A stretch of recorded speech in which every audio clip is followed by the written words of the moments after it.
This is episode 125 of AA Beyond Belief.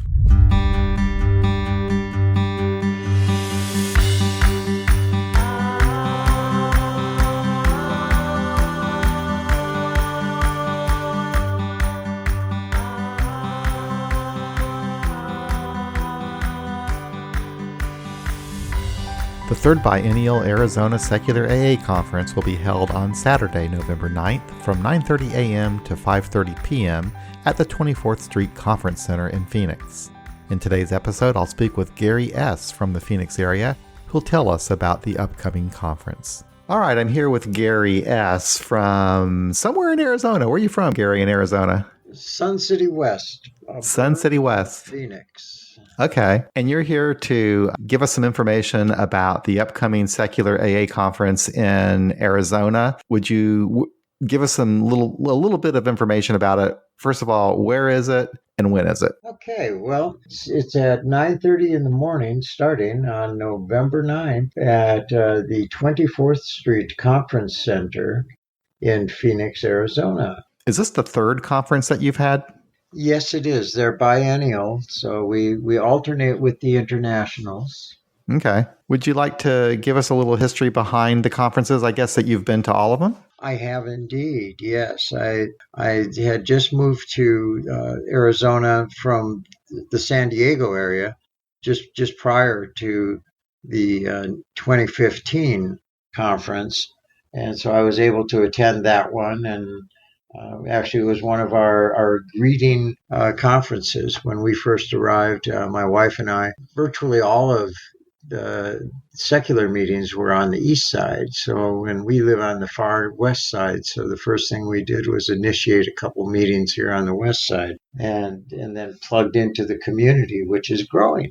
Thankfully, the 2015 conference had 4 different panels, and there was a speaker on starting a WAFT meeting. And then 2017, we did it again, and some of our topic material was updating. We have a tendency to update for the upcoming internationals because, as I said, we alternate with those.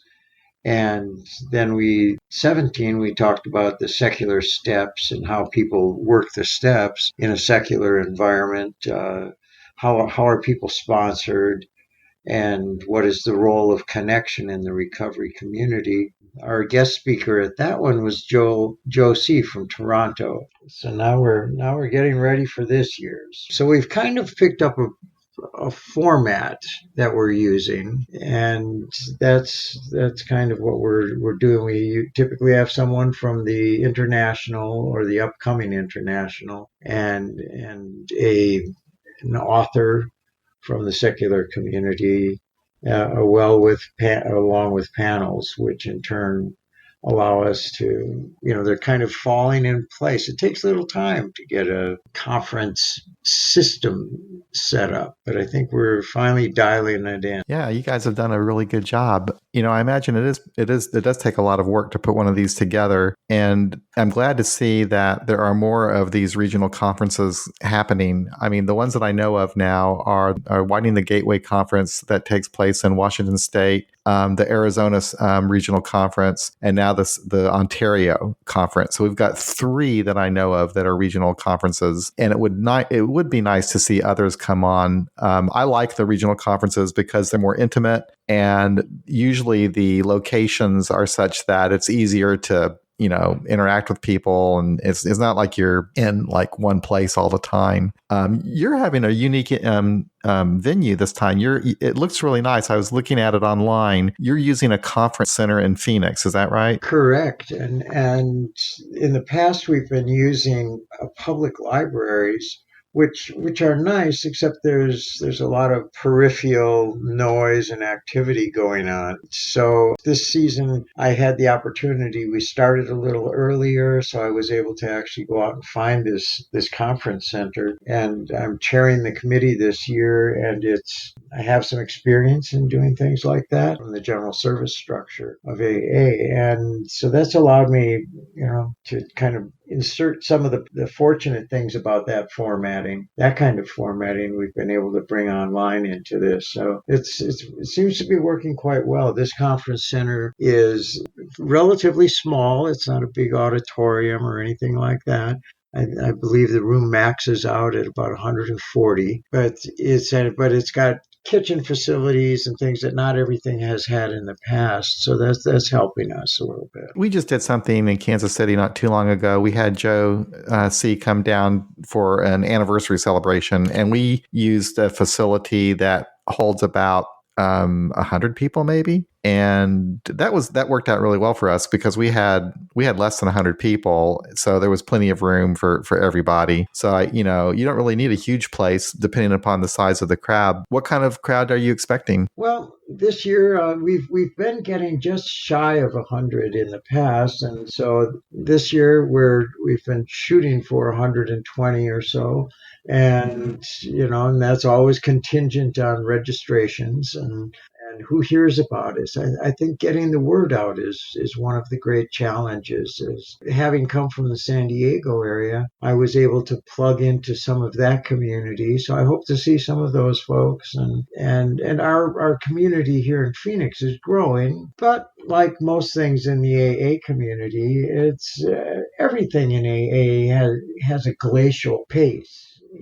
Things growth in AA, anything new in AA, which, there seems to be a tendency to resist new things. So it takes time. It's pretty amazing, Gary. I'm just looking at the website of the secular AA groups in Arizona, and there's a lot of them. Yes, There's a we're lot. growing.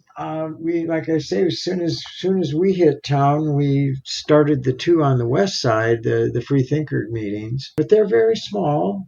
But we persevere, and it's sometimes during the summer, particularly, they're very small because the Phoenix area population changes dramatically in the season. Where I live, the small community that I live in has probably 16,000 people during the summer and more like 35,000 during the winter. We get that on-off thing because we get a lot of Canadians and North people in snow country come and spend their winters here, and so all of a sudden our population goes up. But during the summer, we have a few meetings in the Phoenix area that are actually quite large, consistently, and so it is indeed growing. But like I say, I've been doing this for a few decades now, and I've watched other committees and sectors of the fellowship, and whenever something's new,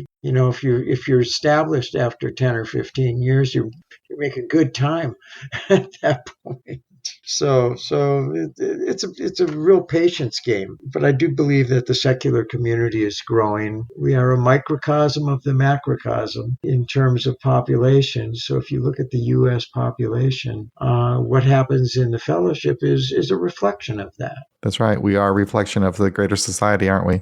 Oh, absolutely. If you look at the statistics as they're moving forward, there are more and more secular people within the U.S. just in general. And consequently, we will inevitably grow in the rooms. So then it becomes a matter of finding each other. And we are pretty well accepted now within the greater AA community, I think, for the most part. I know we certainly are in Missouri, and I bet you are in Arizona too, but it's no big deal to have a AA meeting without the prayer. Increasingly, it is indeed getting better. There are people who can't handle the lack of formatting sometimes, or the formatting that they are not accustomed to. But I know our intergroups, for instance, are supportive when we want literature, or they helped us with our insurance for the conference and everything.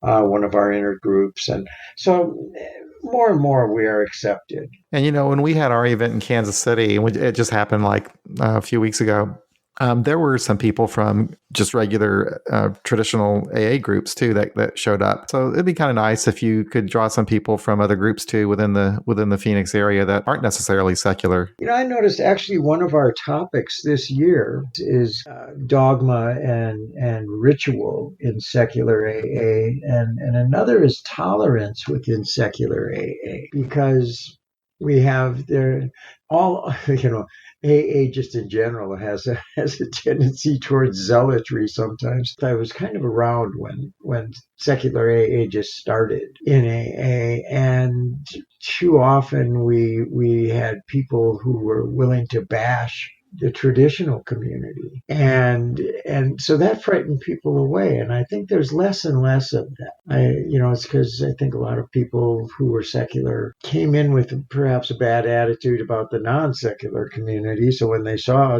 got the opportunity, they took the shot. Yeah, my theory behind that is, they always say that a new AA meeting is started from a resentment, or started with a resentment in a coffee pot, and and I think a lot of our secular meetings started out of resentment for a bad experience that someone had with another AA meeting. So they learned about a secular meeting and they started it, and then the people that would come to it were people that already had an experience with AA, but maybe a negative one because they were atheists and they didn't feel welcomed at their home groups, their former home groups. So I think that in the beginning of these groups starting, there was a lot of talk about what AA was like for these people. We experienced that in Kansas City when we started our meeting. After about a year of meeting, we had people from other AA groups started coming to our meeting, and they had to vent about their experience with these other groups. But then what happened with us, and I think this might be happening in other areas too, is the people that had that experience are pretty much done venting, and the newer people that are coming in, we're finding people coming to our meetings that have never gone to AA previously. They don't have a negative experience with a traditional group to complain about. The only AA they know is a secular AA meeting. I do believe that that's increasingly true. And because we get new people who say that, oh, I've never come to AA because I heard about, all I heard was the God thing, and all I could see was the God thing, and that's just not who I am. So they see the word, for instance, free thinker or atheist agnostic, and they we are indeed their very first experience, and so they don't have to go through that curve. I got sober in '90 and had people who would take their index finger and point it in my face and say, "Get God or die." And my sponsor, who was a God guy and was very, very tolerant of my belief system, I never once tried to proselytize with me. He just say, "Gary, some of us are sicker than others," and then he kind of shrug it off and said, "Don't worry about these people. There's plenty of room for you in A." But I was very, very fortunate in that experience, because had I gotten a zealot, a proselytizing zealot, I may well have just left. Let's go through the venue. I'm not the venue, but rather I don't know, the program. What you've got going on. Sure. So the keynote speaker is Jeffrey Munn, who's the author of Correct. Staying Sober Without God. Yes, Jeffrey will be our keynote speaker, and then he'll be speaking about his experience, as well as he's had the opportunity to interact with the community as well. And well, also Gregg O from Washington, D.C. will be coming and talking to us about the upcoming next year's conference in D.C. And then in terms of the way we do it is people check in, you register, and so we have a series of speakers and or panels, and you would kind of stagger those, and we'll have panel discussions. This year's panels are dogma and ritual in secular AA. Tell me about that. Do you know much about what that entails? Yes, actually, I believe what's going on there is that I think we're trying to resist becoming dogmatic, as some of the other meetings, the more traditional meetings, have become over the years, where you have this reading, a set pattern. And so I think we're trying to keep the doors open to new ideas.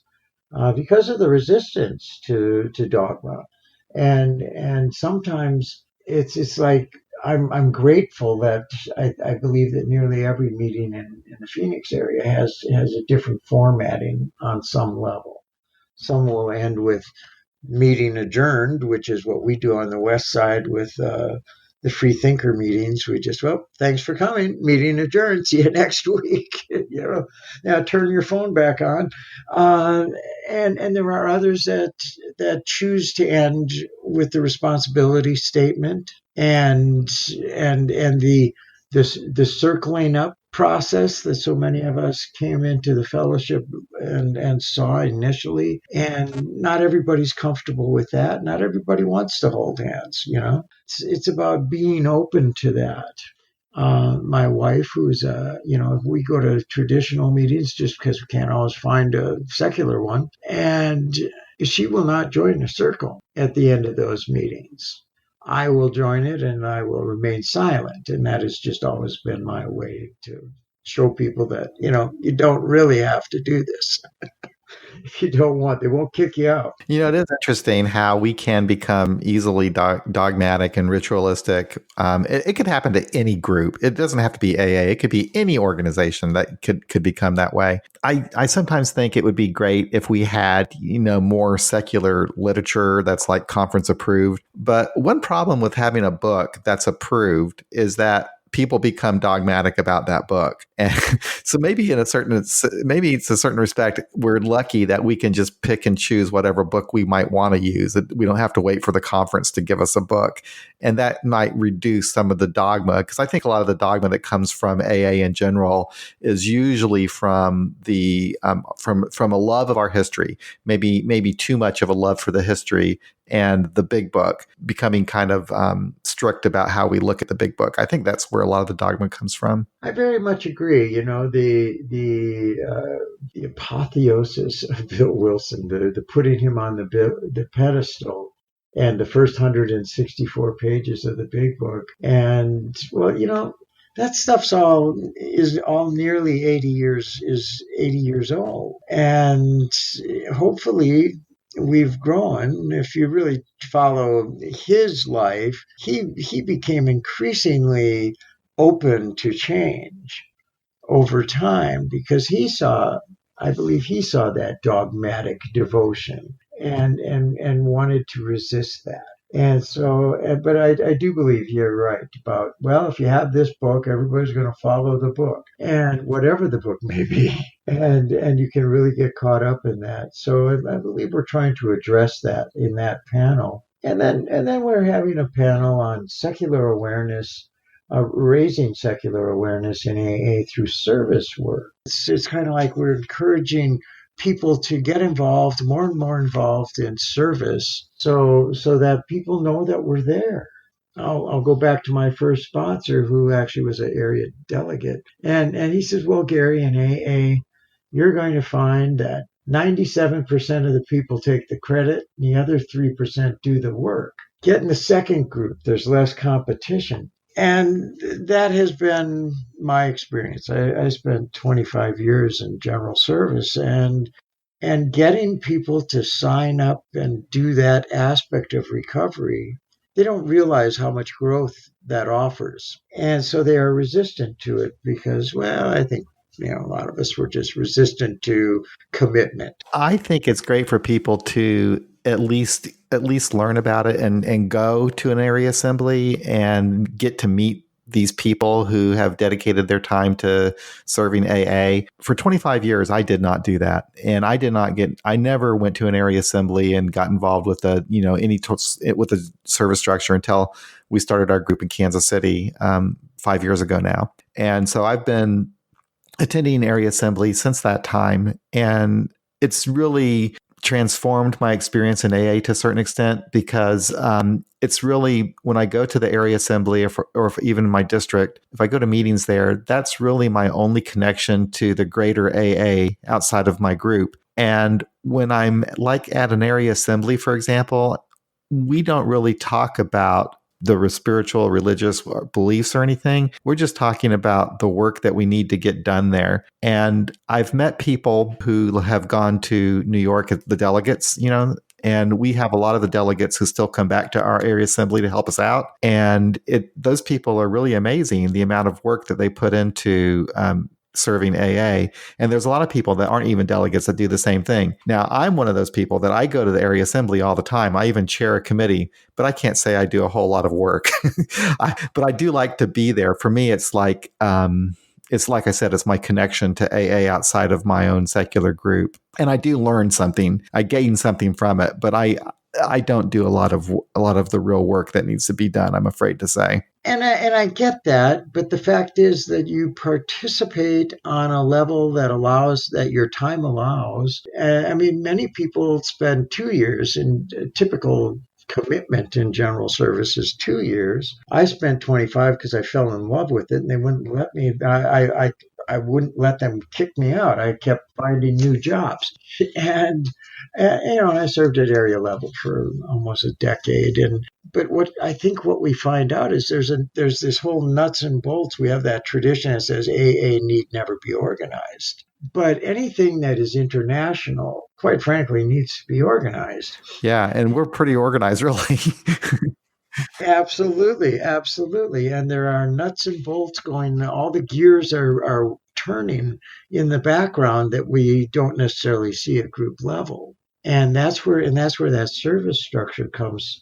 And I believe that teaches people patience. It does. And I think it's important for the secular groups to participate because it allows the other groups to get to know us. When I started going to the area assembly in Western Missouri, I think that we were the first secular AA group to ever attend an area assembly in Missouri. And when I first started going there, some people were suspicious of us and not quite sure where we were coming from. But now we're just old hat. We're just we're just part of the family now. It's nothing of a big deal. And I think that if more secular groups did get involved with their area, they would have the same experience. It's basically learning that we have far more in common than not with other AA members. And so I think that's one of the real benefits from it. And also, if there's something that you want different in AA, the only way you're going to get that is by letting your voice be heard at an area assembly and through the General Service Conference. But the most beautiful thing about AA, in my opinion, is the respect that we have for the minority, so that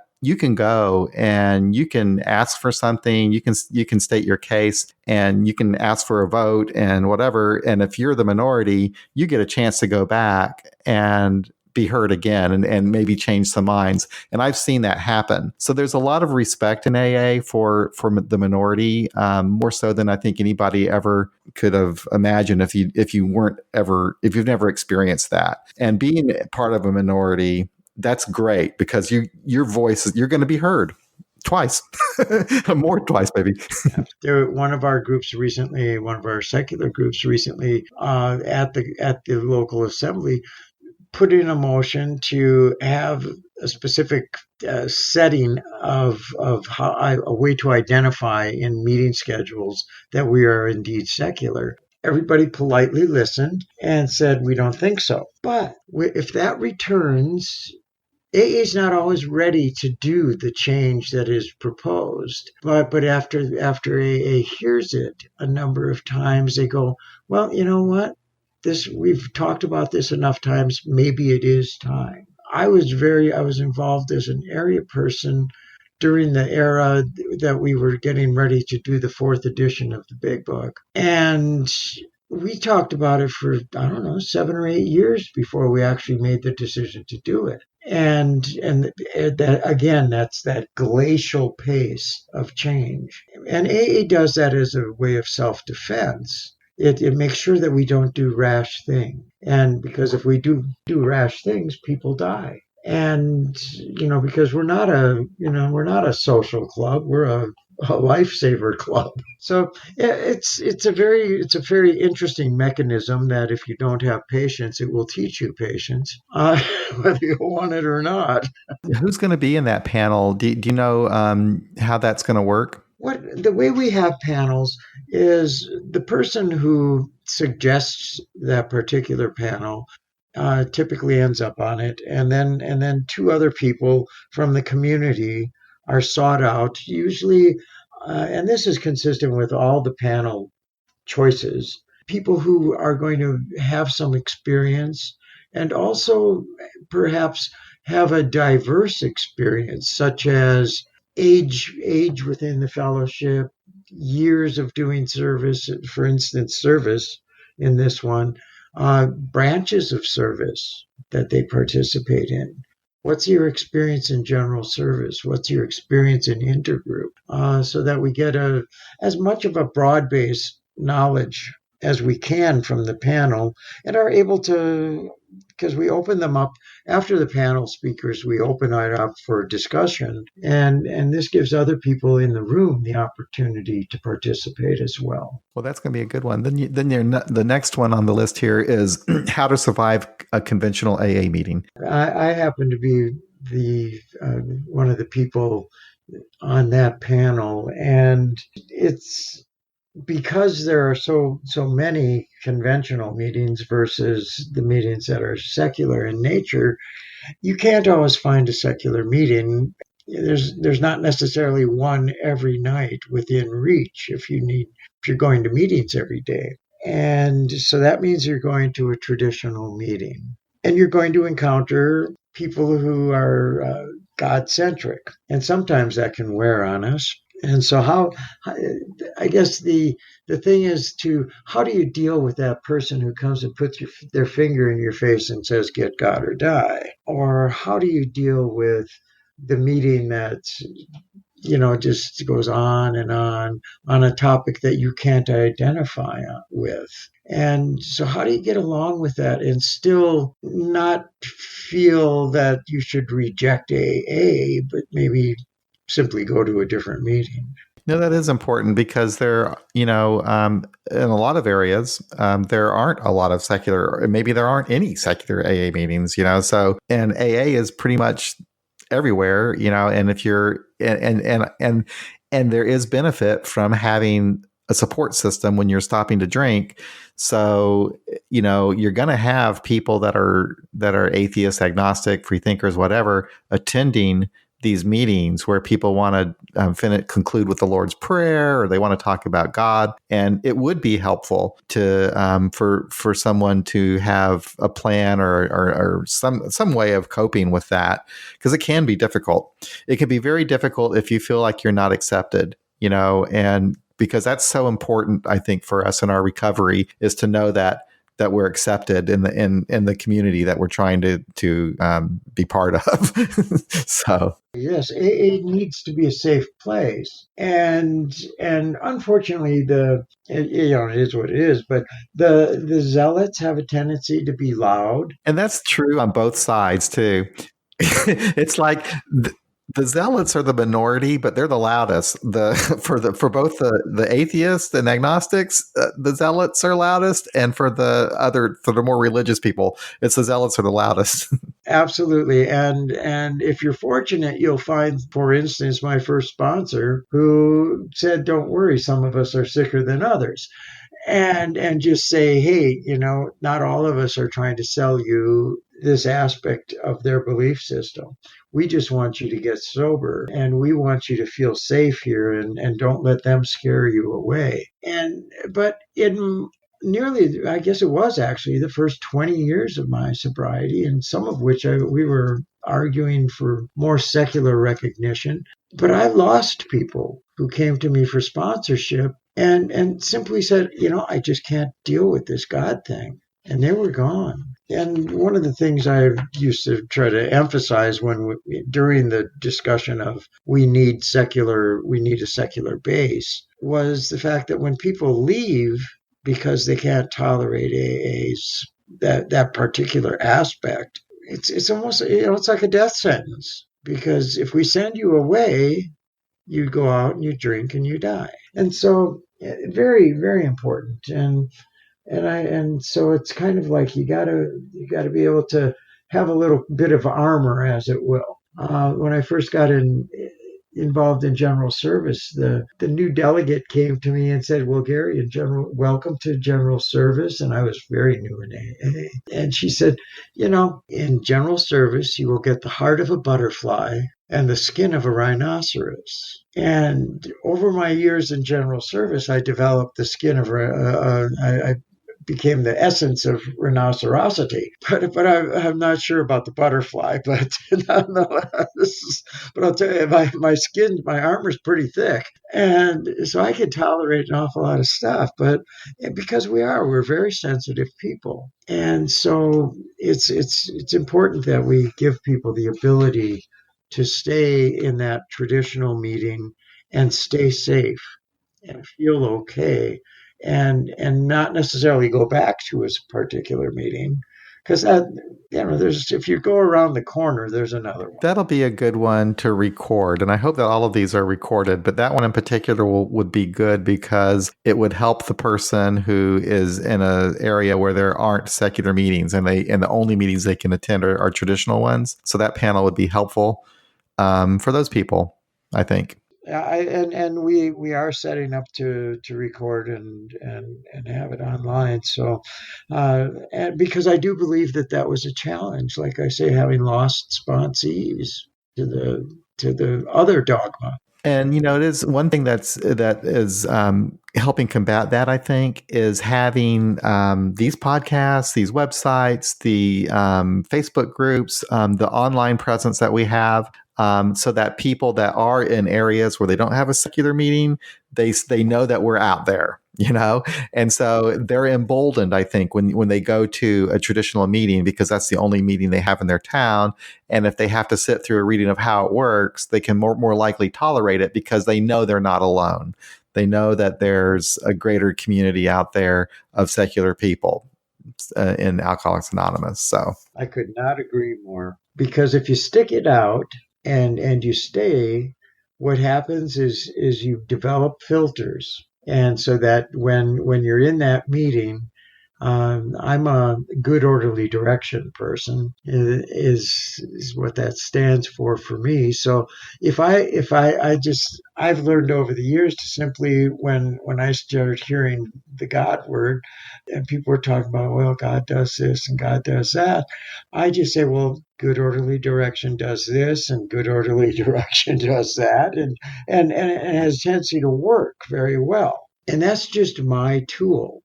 But I believe we can all find filters that allow us to either tune it out or put this word in place because what it is that helps them stay as individuals. yeah, a lot of it is learning how to interpret in your own mind what you're hearing, So you're hearing them say something, and what they're saying is actually relatable if you just kind of put it in a different context. I have sponsored many God folk over the years, and so I've had the opportunity to read quite a bit of theology and things just so that I can kind of get what they're talking about. And when I have them do a second step, I ask them well, I want a page of just what it is that's returning you to sanity, that has the power to do this. And, because invariably that's where the God issue begins to start. And so if I know that they are God people, I just say, well, I want a page from you of what your God is. I don't want your dogma. I don't want what your preacher tells you it is. I want what you say it is. And over the years of the many, many people who are, in the Christian community, I have never once gotten two identical interpretations of what that really means. And I believe that that's true in the secular community as well. And if you can plug that in to that meeting that is so very God centric, that traditional God centric meeting, it becomes much easier to sit through it. Then the last panel you've got here is tolerance within secular AA. That's interesting. That's where that other kind of zealot, that secular zealot. I mean, we have people within the secular community who would like us to not even be a part of AA and are willing to break entirely. And so when somebody's uses even the word spiritual, they are resistant to that. And that's okay for them to not be accepting in their own lives. But it's if they all of a sudden find it's okay to crosstalk because they've heard it, then that's the kind of tolerance we're talking about is just being able to love each other regardless. Yeah. One thing that I've learned over the years of participating in secularly formatted AA meetings and the greater community internationally, I guess, is the huge diversity amongst us. Just because one person is an atheist doesn't mean that all atheists experience Alcoholics Anonymous the same as that atheist does. I mean, we're all different. I mean, there are atheists out there who pray. There are atheists who have a spiritual program. There are atheists who won't have anything to do with spirituality. There are atheists who interpret the steps, and there are those who think that interpreting the steps are ridiculous.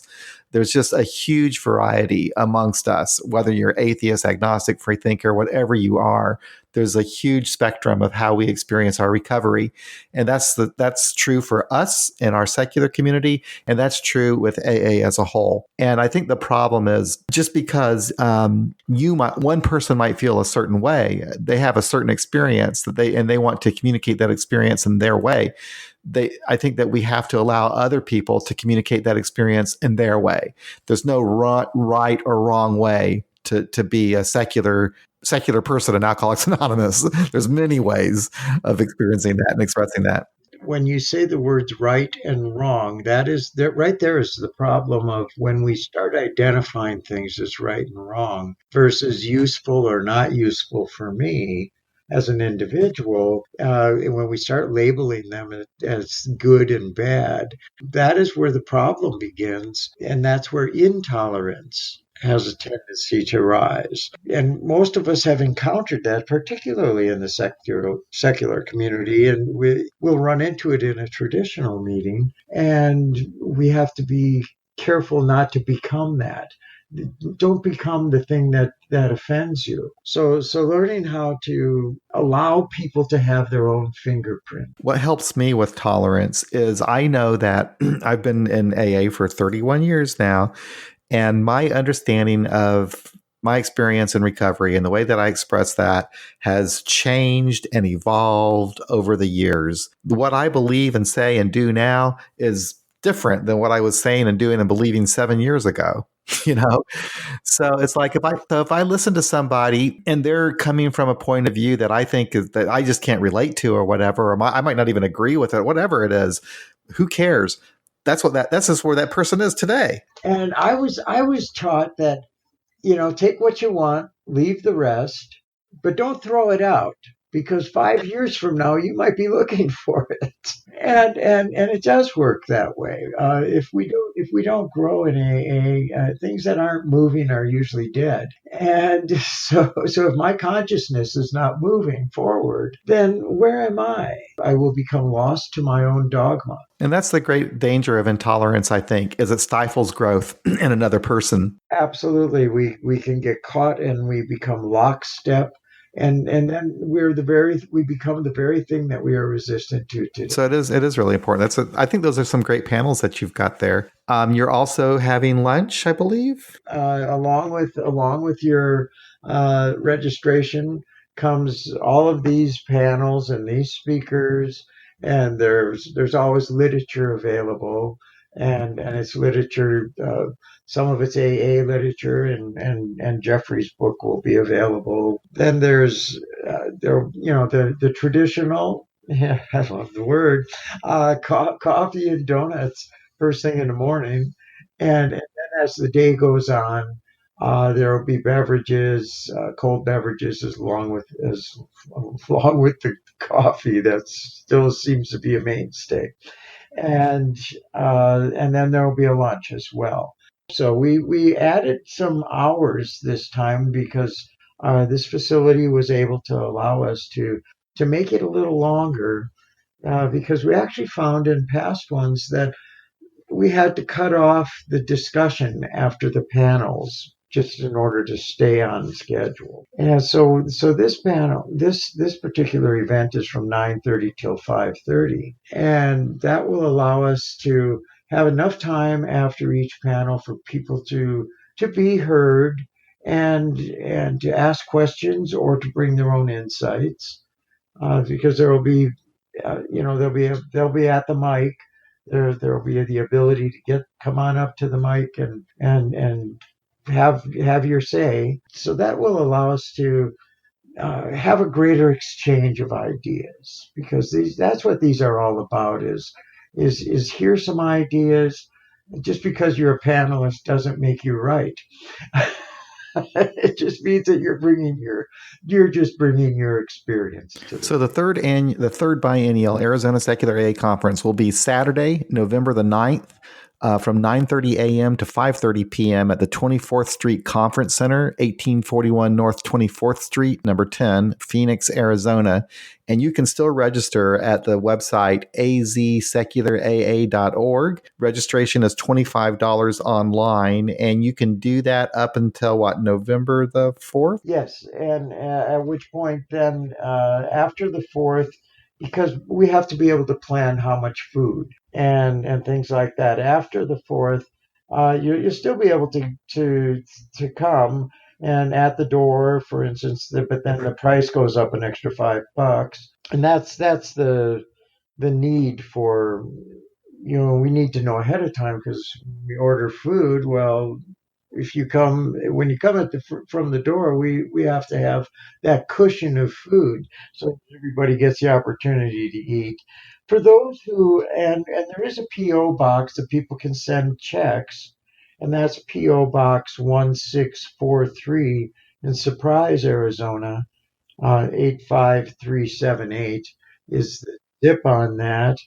And that's for those who are not internet connected but still want to attend. They want to send a check, or aren't comfortable paying online. There's a bunch of ways to get to us, and we want to make sure that that's available to everyone. And we sure hope everybody that hears this podcast comes. If you're gonna go, get to the website and register. If you don't have time to do that, register. I mean, it's okay to go to the store, but it's helpful to register in advance. Absolutely. Book that flight today and fly on in. And if we need to, we'll go down the street and we'll get some more food. We'll be glad to have that problem. That's the kind of problem. That's the kind of problem we want. Well, thank you, Gary, very much for taking the time to let us know about this.